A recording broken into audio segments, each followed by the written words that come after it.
And good afternoon. You're listening to Ken Hudnall. This is the Ken Hudnall Show. Coming to you from our studios right here in exciting El Paso, Texas. Gateway to the Old West and the most haunted city in the country. Well, today is October 28th, the 301st day of the year. Just 64 days remain to the year's over with, and we get to start a new one. Holidays and observances. International Animation Day, Chucks and Pearls Day, Wild Foods Day, Plush Animal Lovers Day, National Immigrants Day, that seems to be every day around here, National Internal Medicine Day, National Chocolate Day, Czech Independence Day, National First Responders Day, Baku Jazz Festival, Pomegranate Festival, Shampoo Week, Global Media and Information Literacy Week, Artes Mundi, Phuket Vegetarian Festival, Truffle Days in Croatia, Red Ribbon Week, and Bat Appreciation Week. Famous people born on this date: Julia Roberts, Joaquin Phoenix, Bill Gates, Caitlyn Jenner, and Frank Ocean. Well, let's see what stories we got in the news, because there's always something going on. The state election chief uncovers unlawful registrations and sends evidence to the DOJ. That's in the state of Ohio. Uncovered over 1,000 non-citizens appearing registered to vote. This investigation was conducted by the Ohio Secretary of State, Frank LaRose, uncovered over 1,000 non-citizens who registered to vote unlawfully in Ohio. He's referred 1,084 cases to the DOJ, noting that 167 individuals appear to have cast a ballot in the federal election since 2018. Also referred 135 others for potential prosecution, citing evidence of other unlawful voting activity. Well, Walsh repeats debunked claim that Trump considers the White House ballroom a top priority. That's Minnesota Governor Tim Walsh, the man who ran for VP with Harris. He's facing criticism for claiming that Trump administration's top priority is the $250 million construction of a new ballroom to replace the east wing of the White House. As the government shuts down, nears its first month. The Schumer shutdown is working well for Schumer, getting a lot of publicity. On Monday, Walsh announced a plan to provide $4 million in emergency funding to support food shelves while blaming President Trump and Republicans for the shutdown. I think he's got his facts a little confused, but that's typical of Tim Walsh. Trump has dangled a big-as-you-get carrot in a bid to tempt Kim and jumpstart a new North Korean talks. The question in Washington and Seoul is whether there be any real substance left in a summit that once dominated global headlines. For President Trump, the answer may lie less in a new breakthrough and more in reviewing an old diplomatic gamble. Belief that personal diplomacy can succeed where conventional statecraft has failed. Viral Halloween break-in scares lead police to a surprising discovery about the suspects. They tracked down a trio of suspects wanted in connection with a harrowing Halloween prank that terrorized a Virginia family earlier this month. After more than 100 hours of investigation, Alexandria Police Department Chief Tarek McGuire said 3 people caught on camera wearing Halloween masks attempting to break into a family's house are actually cousins of the residents.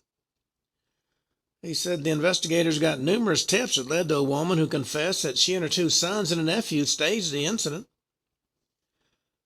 Well, this day and time, doing something like that can get you shot. Well, Hurricane Melissa makes landfall in Jamaica with catastrophic impact. There'll be more on that story as it goes along. More than 20 ill-prepared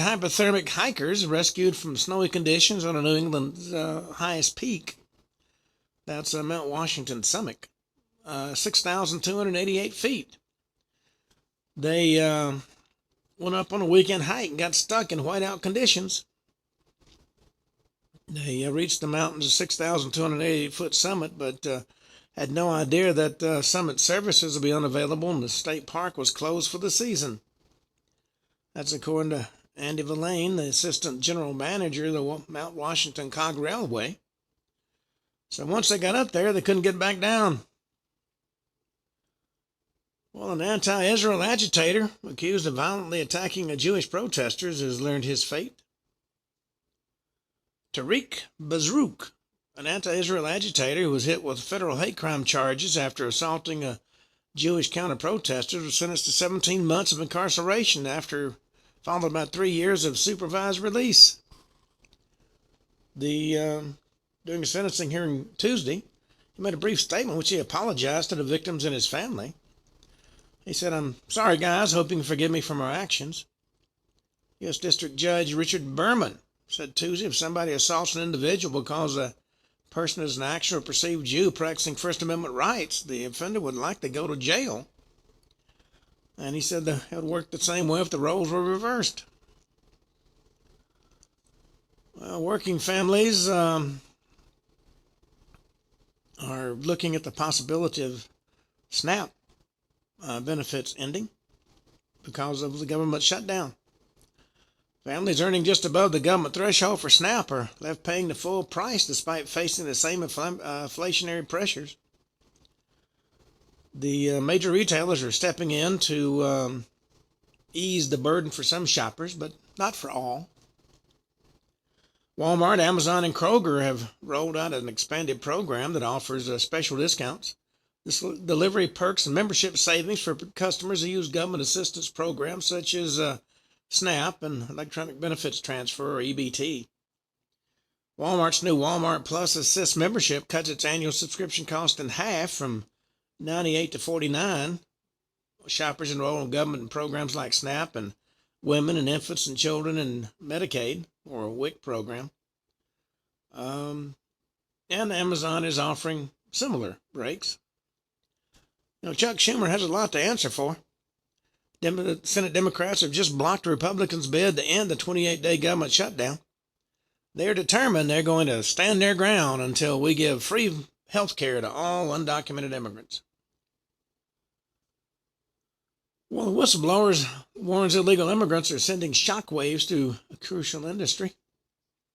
Following several high-profile deadly auto accidents involving illegal alien truck drivers, commercial trucking industry leaders blowing the whistle on a devastating shockwave illegal drivers carrying sanctuary state licenses have had on the industry. These sanctuary areas are going to have a lot to answer for. House Democrats have accused President Trump of trying to steal $230 million from taxpayers through the Department of Justice. He wants to improperly pay himself for legal damages he's incurred over the past decade. They demand senior department officials recluse himself from the matter. Well, President Trump's granddaughter scored a major golf opportunity as she pursues her pro-golfing dreams. She's announced she's going to make an LPGA debut next month. Kai Trump, eldest granddaughter of President Trump, taking a major step forward. Well, the troops are cheering as President Trump's announced a military pay raise. There has been a rumor, I have not been able to confirm it, there's going to be a VA disability pay raise. We'll see. New Jersey candidate vows to take Democratic opponent to court over a baseless, reckless lie. New Jersey Republican Citarelli moves forward with a lawsuit against Mickey Sherrill over baseless opioid claims.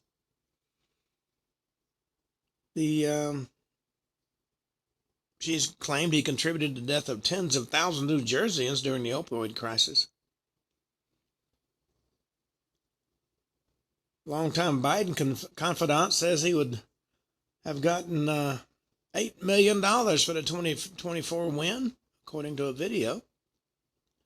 This bombshell video surfaced of Biden aide admitting he stood to receive millions for the 2024 victory.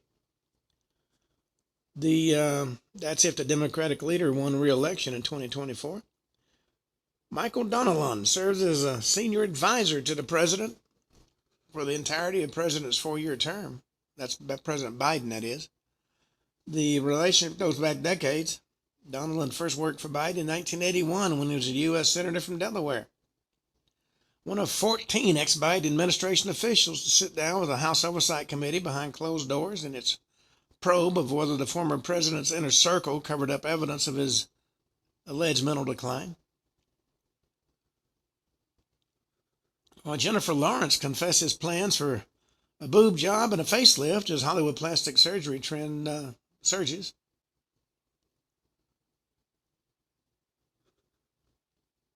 Well, President Trump rallies U.S. military might and floats an armed forces pay raise and addressing troops in Japan. We'll see if any of that comes to pass. Israeli Prime Minister Netanyahu has ordered immediate and powerful strikes in the Gaza Strip. After an Israeli army field, a military official told Fox News Hamas has violated the ceasefire.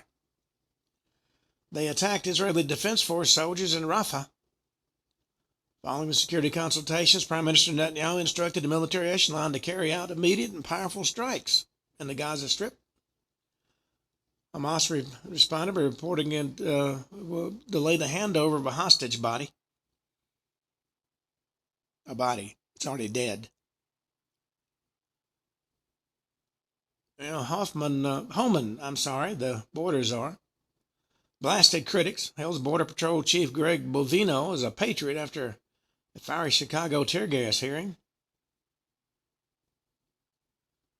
He was deposed in court over the use of tear gas during an immigration operation in Chicago.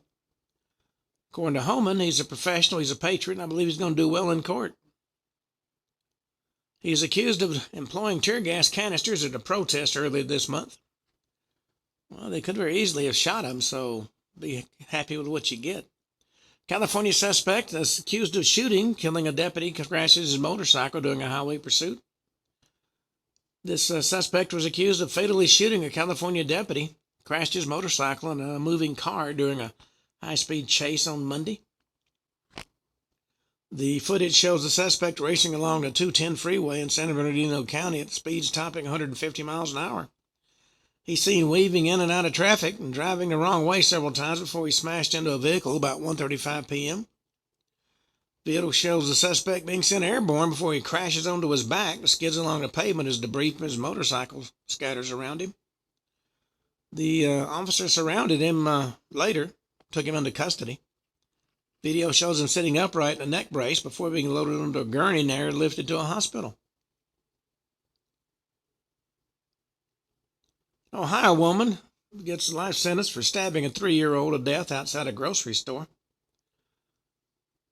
She got a life sentence without the possibility of parole for fatally stabbing a 3-year-old boy outside a grocery store. The attack also injured the child's mother.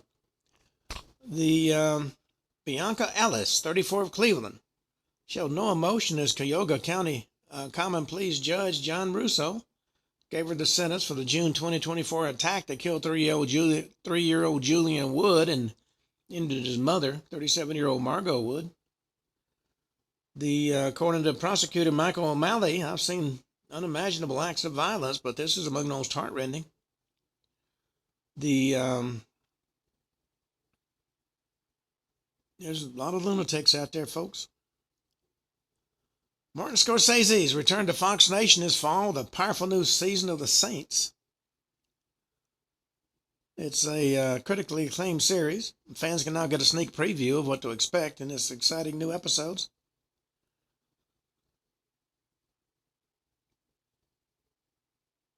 Anti-aging supplement can slow disease and keep you younger, but there's some caveats to that.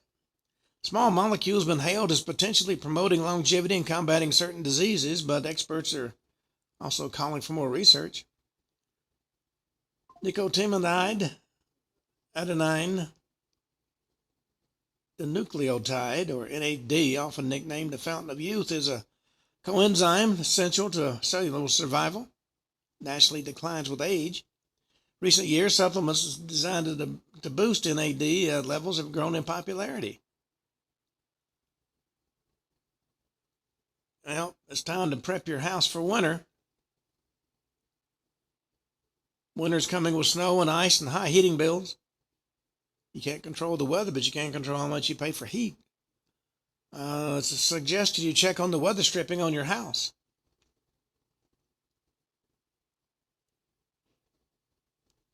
Well, a college advisor allegedly strangled his girlfriend to death, sets the house on fire with a newborn inside. He was a college financial aid advisor, accused of strangling his girlfriend and lighting their shared apartment on fire, leaving authorities to find her 4-day-old baby dead.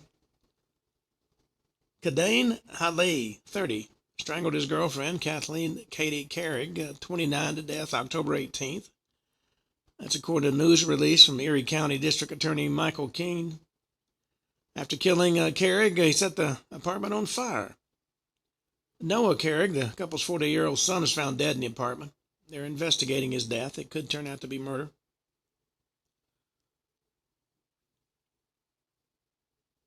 Republicans are handing out get-out-of-jail-free cards, mocking Virginia AG hopeful Jay Jones's scandals.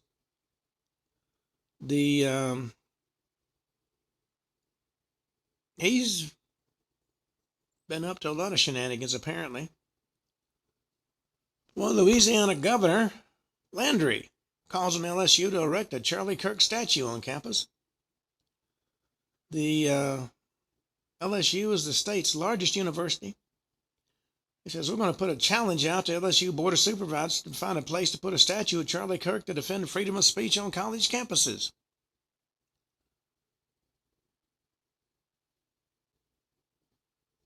Well, according to a new book, President Obama was angry with former House Speaker Nancy Pelosi for her quick endorsement of Vice President Kamala Harris.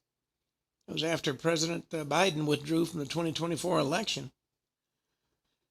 An excerpt from ABC News' Jonathan Karl's upcoming book, Retribution, asserts that Pelosi and Obama had come to an understanding Harris shouldn't be simply handed the nomination unchallenged.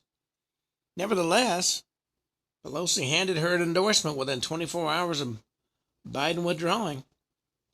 And President Obama, who's used to being unopposed in anything he wants, was not a happy camper. Well, President Trump has predicted how low gas prices will go pretty soon. The AAA national average price for regular gas is currently about $3. But President Trump predicted the gas will soon drop to $2 a gallon. I still remember the days when, during price wars, you can get it for 25 cents a gallon. Well, a man went viral for heckling Winsome Sears with racist comments. He just got another blow dealt after getting fired. Went viral for lobbing racially charged insults at Virginia gubernatorial candidate Winsome Earl Sears during a college football game earlier this month. Subsequently, he filed a police report claiming he's getting harassed after that incident went viral. Fairfax County Police Department confirmed to Fox News it was aware the police report was filed, and ultimately the department's threat and assessment unit found the information provided didn't meet the criteria for a criminal investigation. He was screaming at Winsome Sears to go back to Haiti. Sears is a Republican. This happened during a James Madison University football game earlier this month. After the incident, Sears claimed on social media she's an immigrant from Jamaica, not Haiti. At least get your facts straight. Well, Elizabeth Hurley admits the one thing fabulous Billy Ray Cyrus is banned from doing with her.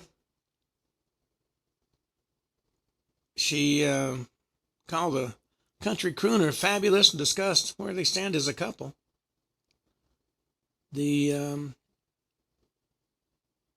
She said, Billy Ray's fabulous. We're very, very happy. Her only issue with her relationship with Cyrus is it was time to go grocery shopping. She says he stays in the car because he'd be annoying. Though he lives in Tennessee, he spent the summer with the actress in her hometown in Hertfordshire, England. She said he loves it there. MSNBC host claims she doesn't believe any Democrat has called Trump Hitler. Apparently, she hadn't been watching her own station, or listening to it, rather.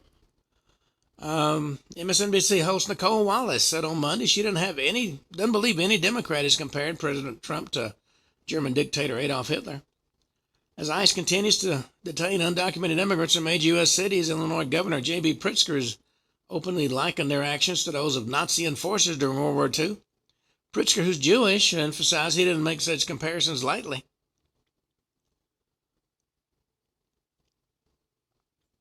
President Trump has filed a powerhouse appeal in politically charged Manhattan District Attorney case.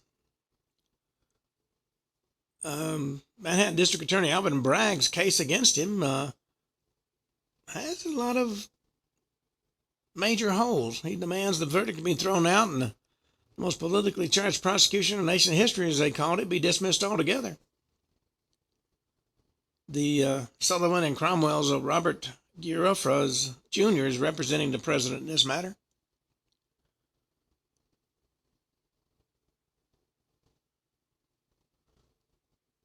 Well, let's see.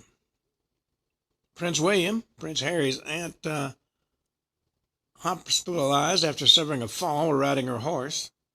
The British royal family are definitely fascinated with horses. Lady Sarah McCorquodale, the older sister of late Princess Diana and aunt of Prince Harry and Prince William, is on the mend after suffering a fall. During an appearance on the Rosebud with Giles Brenda podcast on Friday, her brother, Charles Spencer, revealed Lady Sarah, who's 70, has been hospitalized after an accident while riding her horse. She was still riding and had a really bad fall last month and been in the hospital ever since. Well, the ICE leadership shakeup exposes growing DHS friction over deportation tactics and priorities. There was a mass shakeup of ICE leadership. Overhaul affects ICE field offices in at least 8 cities and replace many senior leaders with Border Patrol officials, marking an unprecedented power shift within the DHS. Exposes sharp divisions over how far to go in ramping up deportations. Well, let's see, is there anything else? Well, I think that's pretty well got our news segment. You know, we've been talking about a lot of strange, off-the-wall topics. We're going to talk now about the history of Halloween. Now, for those that are not familiar with it, Halloween actually originated in Europe. It was originated from the ancient Celtic festival of Samhain, which marked the end of summer and the beginning of the new year, believed to be a time when the dead returned to earth. Celebration evolved as Christianity spread, of course, with the Catholic Church designating November 1st as All Saints' Day. Evening before became All Hallows' Eve, which eventually transitioned into Halloween.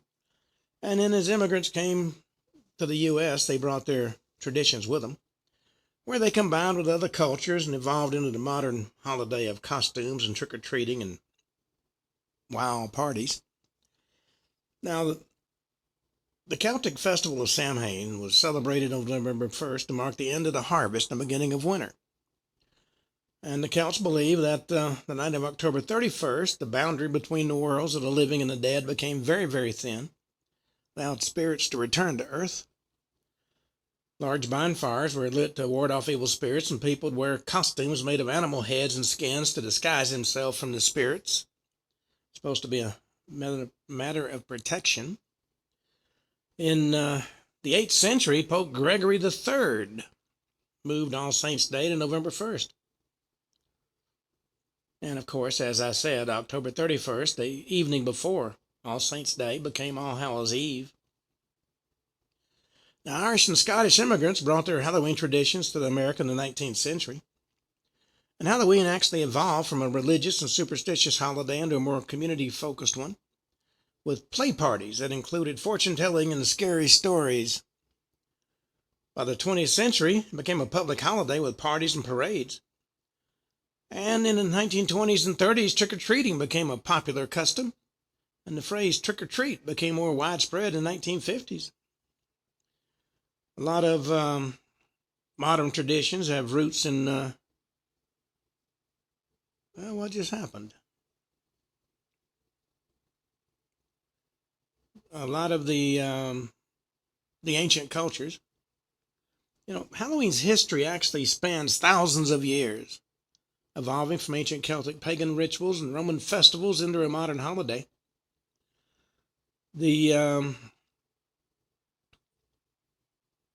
origins of Halloween actually trace back, as I said, to the Celtic festival of Samhain, which actually is pronounced Samhain, Sowin, celebrated on October 31st.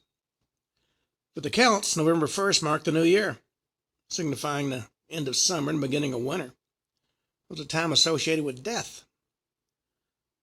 Now, as the Roman Empire expanded and Christianity spread with it, Samhain traditions blended with, were replaced by new observances. Romans combined Samhain with their festivals, including the Feralia, commemorating the dead, and one honoring Pomona, the goddess of fruit, which likely influenced the apple bobbing.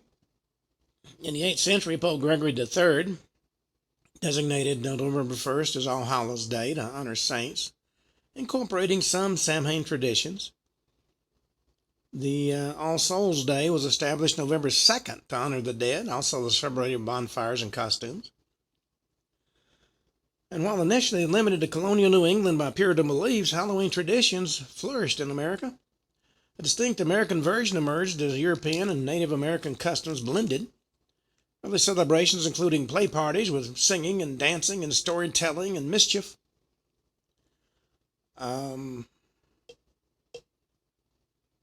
Mass immigration in the 19th century, particularly from Ireland, helped popularize Halloween across America. The custom of going house to house for food or money evolved from European traditions like souling, where poor citizens went to the door and begged for soul cakes. This developed into modern trick-or-treating by the 1950s.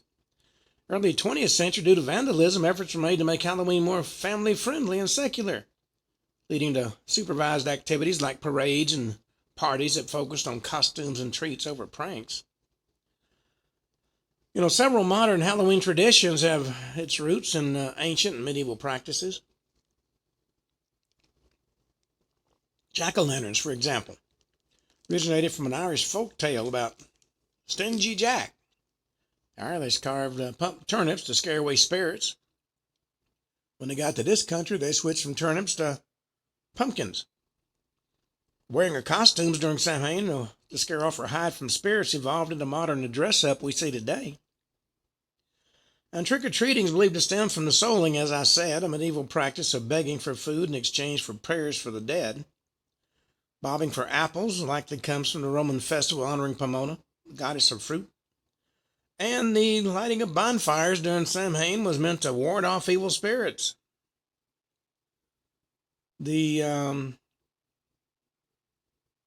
Interestingly enough, the origins of Halloween are somewhat darker than you imagined. Unlike the holidays of Christmas and Thanksgiving, both of these have clear historical past to the present. The history of Halloween is a little more elusive. Why do we ask strangers for treats and threaten to trick them if they hold out on us? Well, you may think that is just leverage, so to speak. But actually, as a holiday that prides itself on being spooky and mysterious, it makes sense that Halloween's history is a little bit more murky. But we're going to dispel some of those rumors, separate fact from fiction. Turns out that between all the candy consumption and dress-up fun and mischief-making, and dark side dabbling, as it were, holiday traces back to as an ancient Celtic festival, as I said. But there it gets more complex. As with many annual holiday rituals that now seem arbitrary, like dyeing eggs on Easter, which is actually all about fertility, many of Halloween's origin traditions are deeply rooted in mythology. So I want to talk about some of that. The Halloween, of course, long predates Christianity, stretching all the way back to ancient Celtic celebrations, about 2,000 years ago, as it were. They took place in what's now known as Ireland, parts of France, and the UK. And like most ancient holidays, Samhain marked the transition of seasons from summer to the beginning of winter. Sort of the dark and stormy vibes of Halloween we see today. It's believed that October 31st, as I've said earlier, allowed lost souls to return to the human-occupied earth.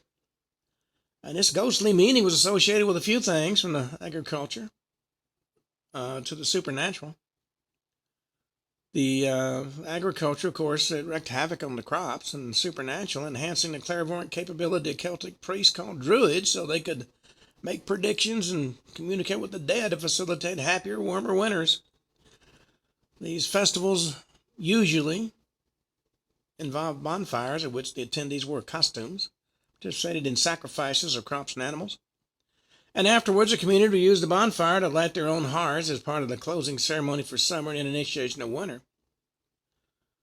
So while death and fear were actually the heart of Samhain, had its fun and celebratory side as well. After the Roman Empire conquered much of the Celtic territory in 43 AD, Romans ruled there for a few hundred centuries, during which the tradition evolved.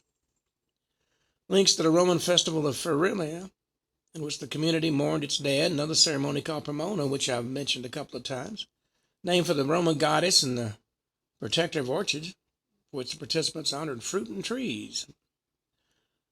By a few hundred years into the Roman reign, the Catholic Church was increasingly attempting to replace pagan practices with its own, often while vilifying the former, but actually keeping some of its traditions. In the 8th century, when local people converted to Christianity, the Roman Catholic Church often incorporated modified versions of older religious traditions in order to win converts. That's according to Albany University. As a result, a lot of elements of Samhain actually persisted. And according to History.com, the church made November 2nd All Souls Day to honor the dead, and All Saints known and unknown in the attempt to replace the Celtic holiday with a church-sanctioned version of it. Festivities on this day included dressing up as various saints and angels and the devil. All Saints' Day was also known as All Hallows' Day. That's where we get the moniker for All Hallows' Eve. In the 1500s, England's King Henry VIII cut ties with the Roman Catholic Church because the Pope refused to annul his marriage with Catherine of Aragon, and Henry VIII went on to create the Church of England.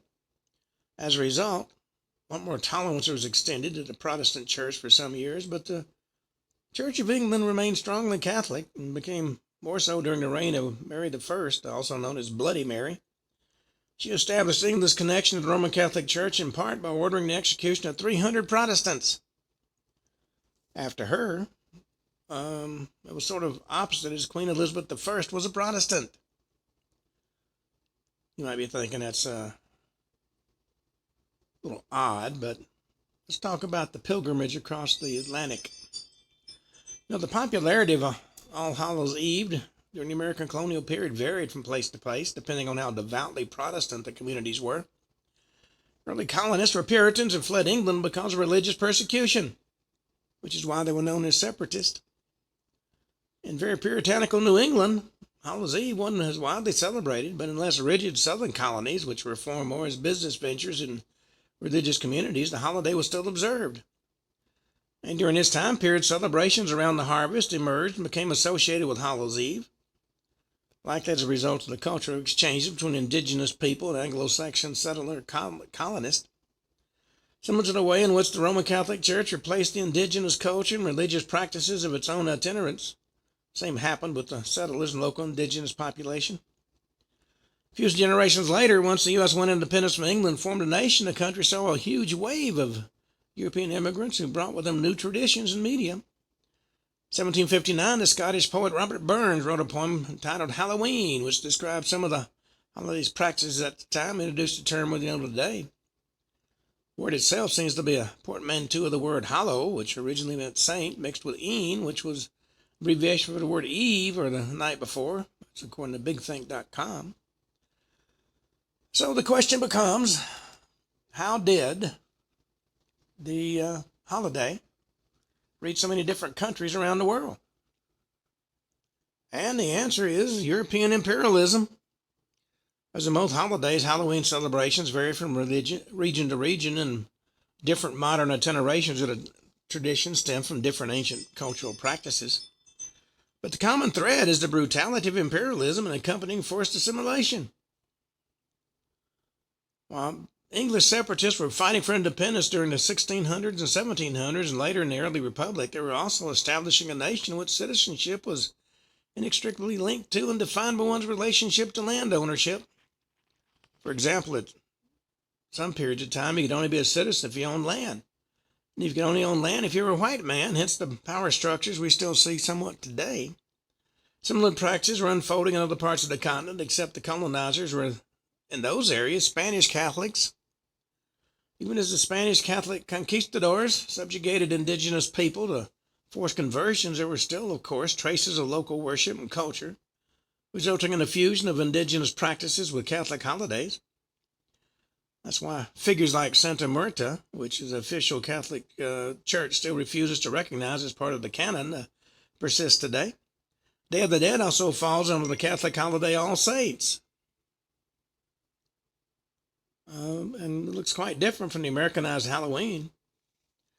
Between the 1800s and 1900s, this time period was also one of British expansion and subjugation. Of course, along with colonization became the violent and forced assimilation of other religious practices.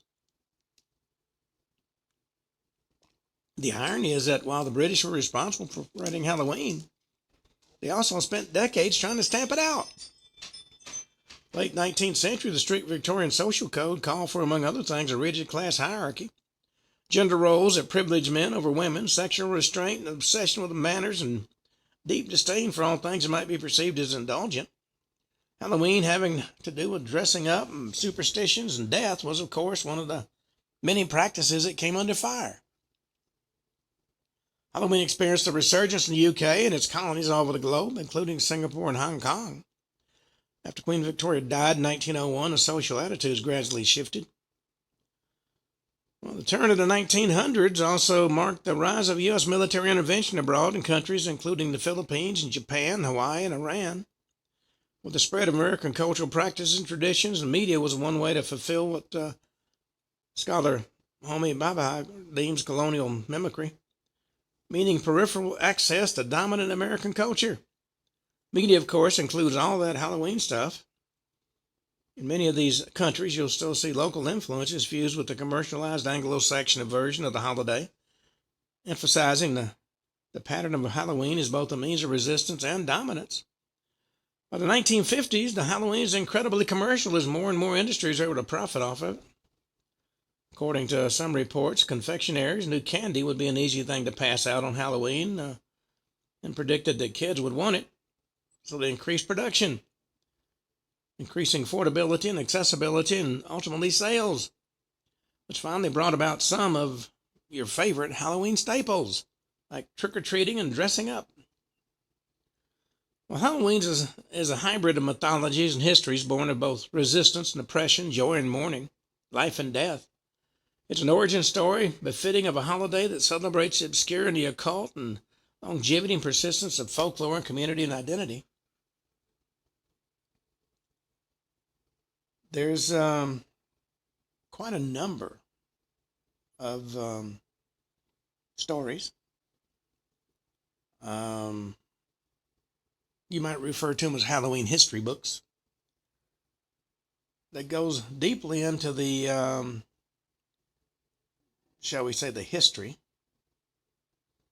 of Halloween.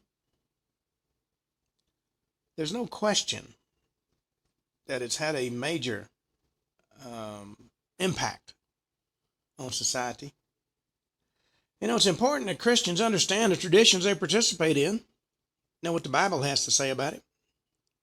and approach every holiday and cultural practice with prayer and discernment.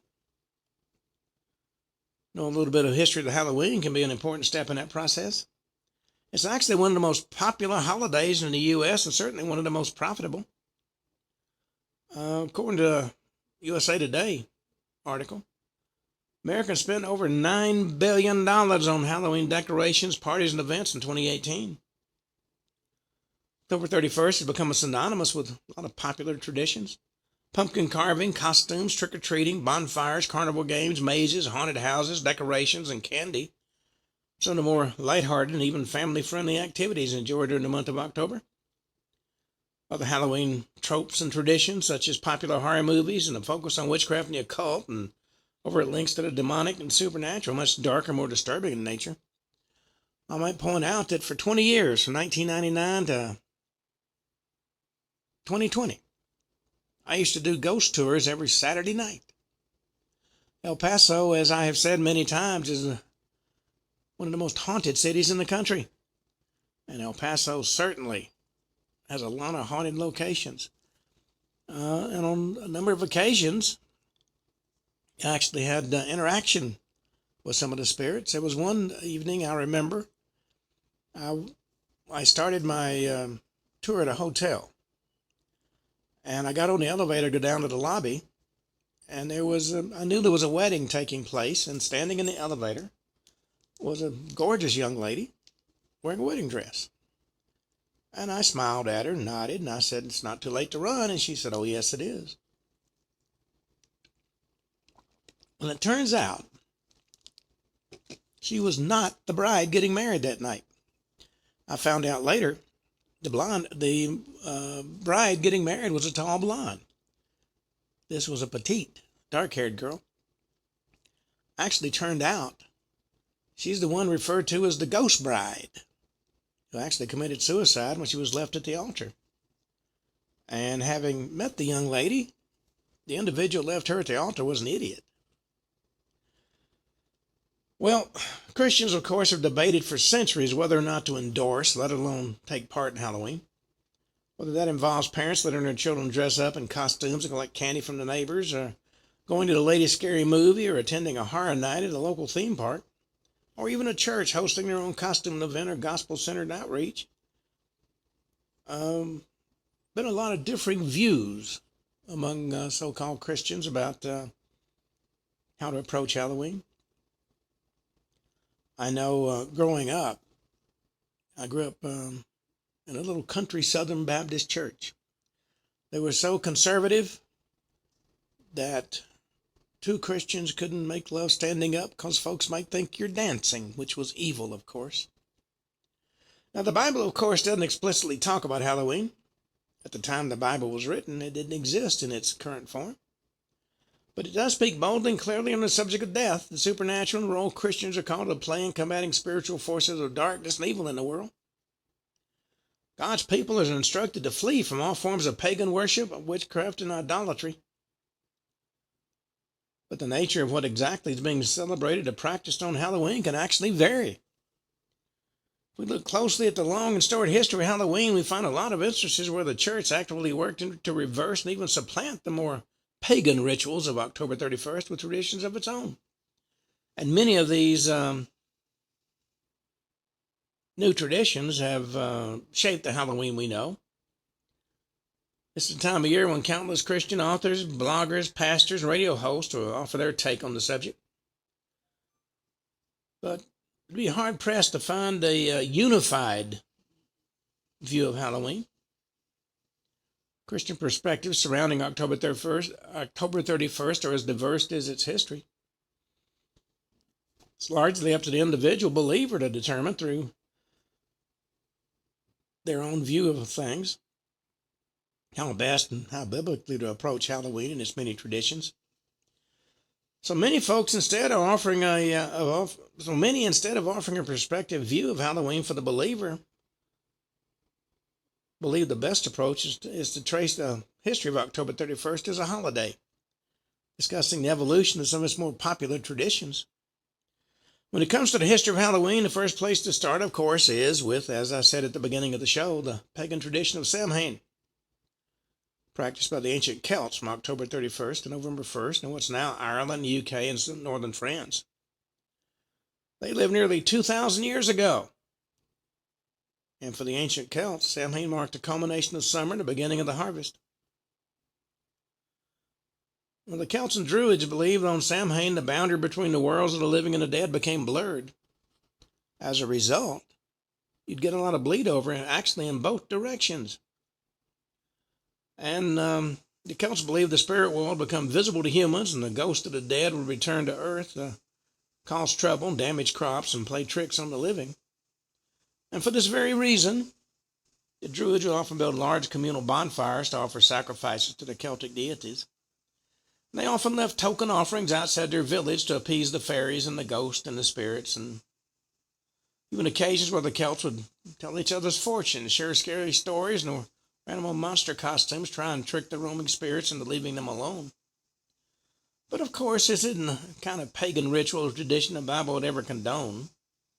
In the centuries that followed, October 31st celebrations would begin to be enjoyed in a completely different context.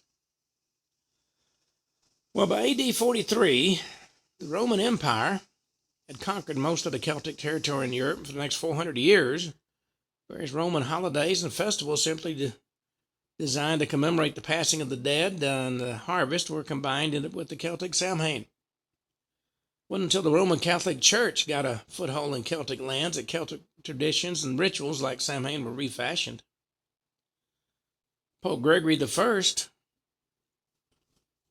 had advised missionaries sent to Ireland and England not to do away with the religious holidays of the Celts and other non-Christian peoples of the region, but rather try to appropriate or transition them from their pagan roots to the more Christian context. Subsequently, in AD 609, Pope Boniface dedicated the Pantheon in Rome in honor of Christian martyrs, establishing All Martyrs' Day as a church holiday. Pope Gregory III later expanded the festival to include saints as well as martyrs, shifting the holiday from May 13th to November the 1st. So what does it have to do with Halloween? By the 9th century, Christianity had taken over Celtic lands. Rather than abolish the Celtic traditions of October 31st, the church shifted the focus of October 31st from a celebration of pagan deities and roaming spirits and the dead to a more Christian emphasis on the soul, the supernatural, and the saints. November 1st came known as All Saints' Day in the Catholic Church, and in AD 1000, the church made November 2nd All Souls' Day.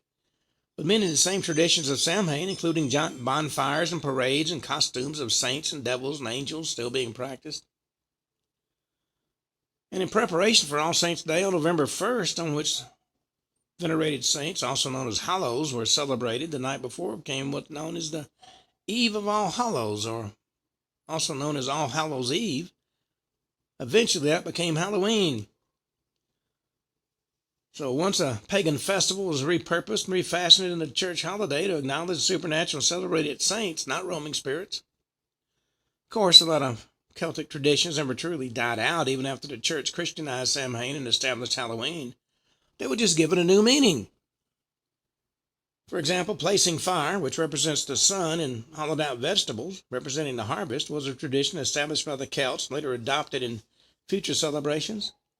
In the Middle Ages, people carved turnips and later switched to pumpkins, and they became known as jack-o'-lanterns. They began to appear in commemoration of the Irish myth of Stingy Jack, who wandered the earth after being without entry into both heaven and hell.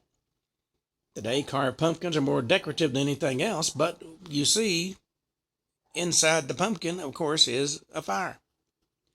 Trick-or-treating also followed the Celtic tradition by giving token bits of the harvest to wandering spirits to keep them from interfering with the harvest or harming the home. Today, trick-or-treating is a more communal and candy-driven than an attempt to placate ghosts and fairies and spirits and what have you. In colonial America, large festivals and the telling of ghost stories became common.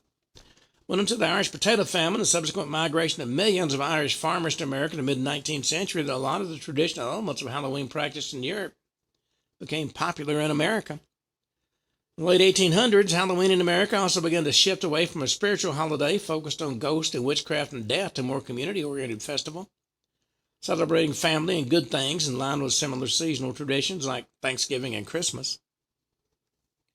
A lot of folks have since latched onto Halloween and tried to make it their own. It's going to mean many things to a lot of different groups, some good, some evil. It's as much a day about family and community and harvest as it's a time to dabble in the horrors of death and darkness. Like a lot of holidays, Halloween has plenty of good and even great traditions Christian families can enjoy. On the flip side, there's an abundance of awful, ugly, and evil practices at work on and around October 31st that should be avoided. If you want to take part in some of the celebration on or up to October 31st, you and your family can always opt for alternative ways to celebrate Halloween. Several ideas have been bandied about. What's important is that you understand the traditions they participate in, know what the Bible has to say about the topics, approach every holiday and cultural practice with prayer and discernment. Now, I'm not being overly religious here. What I'm looking at is the fact that your background tells you how you approach it. And quite often that can have quite an impact. When you're dealing with the supernatural, all things are possible. Now, when I was, 14 or 15, my parents bought a motel in Florida. And there was one cottage that they rented long-term to a family who claimed to be gypsies. If you know anything about the gypsies, they are very strong into the supernatural. And the daughter of that couple claimed that she could read your fortune with a deck of cards. Just ordinary playing cards. And you might think only the tarot cards are useful for reading the future, but that's not true. She proceeded to lay out my future. And as I remember back and look at the few scriggly notes I have from that day, she was pretty accurate in everything she had to say. Now, where she is now is anybody's guess. Because after 2 or 3 years, my father got a promotion where he was going to quit his job and go down there, and the company did everything but adopt him. So the point I'm making is there is a lot to some of the traditions that we ordinarily would discount. Now, I played around with tarot cards and the Ouija board, of course. And I've seen people take a Ouija. When I was in college, there was one of the big things in the evening was to go over to the girls' dorm, and they were always looking for people to do the Ouija board with them. And to be perfectly frank, whether you believed in it or not, playing knees with some of those stunning young ladies was definitely worth the time. And there was one particular young lady, I did the Ouija board with her, and she was having headaches. And I said, ask the Ouija board about the headaches. And it said that she had fallen and given herself a concussion. Now, you would think if you had a concussion, you'd know it. But during the spring break, she went home, had an examination. She did have a concussion. So I offer that as evidence that sometimes what comes from the Ouija board can be very, very accurate. Other times, you pays your nickel and you take your chance. Well, on that note, we come to the end of today's show. Halloween is this coming Friday. And get out your costume, get out your jack-o'-lantern, and see what comes up. Until then, this is Ken Hudnall for the Ken Hudnall Show saying have a truly great evening.